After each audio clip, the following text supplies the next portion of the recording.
Plugstead. I'm the producer and director on set for our Wicked Halloween campaign with Tanya. We are shooting full LED today. When Tanya and team came to me and said, we want to do Wicked, I said, that's mostly CGI and a little bit of practical. So the best place to do it was at Trilogy Studios on their LED background. So we're in our commercial stage at Trilogy Studios, and if you look, you can see all these little blue lights. And each one of those blue lights is a camera, which is actively tracking a device on top of the camera that we're filming with. Whenever they move the camera back and forth, the background changes dynamically to match the correct perspective. So we can have this whole digital world, but when you peer through the camera, it looks like it's actually there, and really sells that our actress is Elphaba.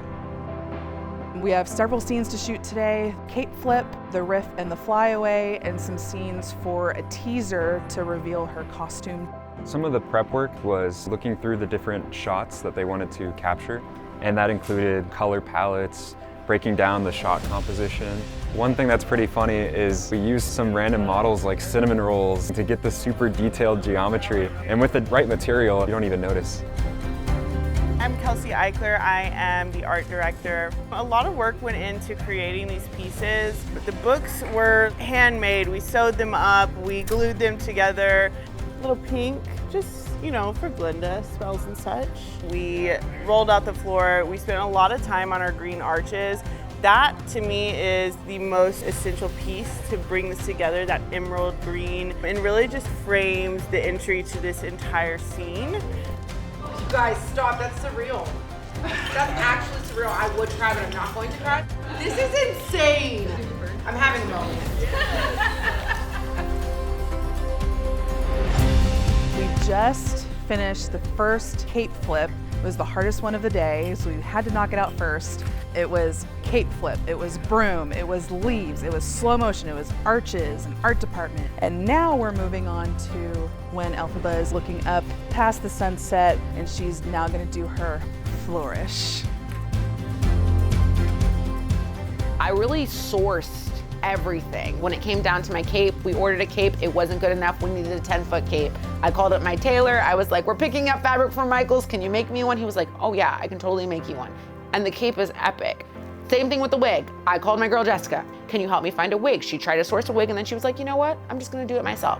My name is Jessica Banks and I am the hairstylist on set. I made the unit by hand. In the movie, the character has micro braids, so I tried my best to get the braids as small as possible. So it's more like between micro and like a small knotless braid. Towards the ends, we rotted it and dipped it in boiling hot water to give that curl effect. To make sure the scalp blended in with her green body, I dipped the lace in green dye. Once we got the scalp green, she was all done.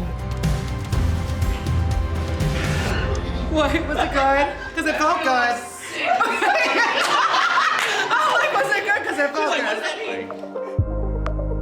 I'm Kelsey and I am the makeup artist on this project. When I was contacted for this, I was absolutely ecstatic. I just already love the whole body painting thing, just a little bit more creative than your normal makeup. She's thought about my undertones, right, as a Black woman, and you can't just paint me green and expect it to come across as skin. There's a process, there's education behind it, there's a lot of skill that goes into it. She's taken her time to literally make potions to get the right colors. Right here. To make sure that everything is seamless and as close to Elphaba and Cynthia that we can get. In the film, they use airbrush, and that's something we aren't able to work with here, so we're doing our best with the Miron alcohol-activated body paint. The texture of lips is very different than regular skin. Getting this green to blend well with the darker outline, especially with like paint, is a little harder than with like lipstick. Makeup in total, probably about 4.5 hours just for face. I would say maybe hour and a half for hands. It's been crazy to see her transform to Elphaba, but I'm looking at her now and I'm like, oh my gosh, what's happening? When it was coming down to the costume, I wanted it to be as authentic as possible. The nails are the authentic piece of the whole thing. They're probably the thing I'm gonna like put in the archive box and like hold for the rest of my life. It was not my idea, it was actually Crystal's idea on my team. She was like, wait, hold on, Cynthia, she has a nail artist. We should just DM her. Like, what is she gonna say? No, and then that's it. And I was like, you're right. Like, why are we even second guessing this? Send a message. She responded and she was like, absolutely, I would love to make you Elphaba nails. And so when she had made the nails, she had reached out about shipping and all of the things. And I said, oh my God, I'm in green today. I got my makeup trial. I need to send you a picture. And she goes, oh my God, I'm with Cynthia right now. I'm gonna show her. You're gonna do what? I get a picture of her and Cynthia. She sent me like a little kissy face, like, get it, girl. And it just literally shook me to my core. I sent her a video back in green, of course, and was like, oh my God, let me just give you your flowers. I might never speak to you or see you, so let me just tell you how amazing you are and like what you've done for like the community and women all over the place. And I just think that was also a stamp of approval that I'm walking in my purpose, I'm where I need to be right now, and the sky is the limit. This project has been absolutely insane. I think it was like 6 weeks ago, maybe, that we came up with this. And I think both of us as Black women, we were just so empowered to do this and pay tribute not only to Cynthia, but also just to all Black women. When it comes to being a Black woman, when it comes to feeling like you don't fit in anywhere, when it comes to loss, I relate so much to her. I think this is a form of therapy, honestly, for me. I got married, I bought a house, I had 2 babies back to back. As a woman, it can make you feel a little lost. For me, I'm the theater kid, the performer kid, the extrovert kid that was always kind of weird, okay? That's me at my core. And I will always go back to that person to reconnect with myself anytime that I feel lost. I feel like she's just a huge theater nerd. We did see it like at the midnight showing and all that, but a lot of it fuels from her theater nerd high school days for sure. She's always loved Halloween stuff too as well. Like even back in college, she would like paint our faces like Chucky and all of that. So I was just like, of course she's going big. And last year she went really big with the Addams Family, so this is even bigger.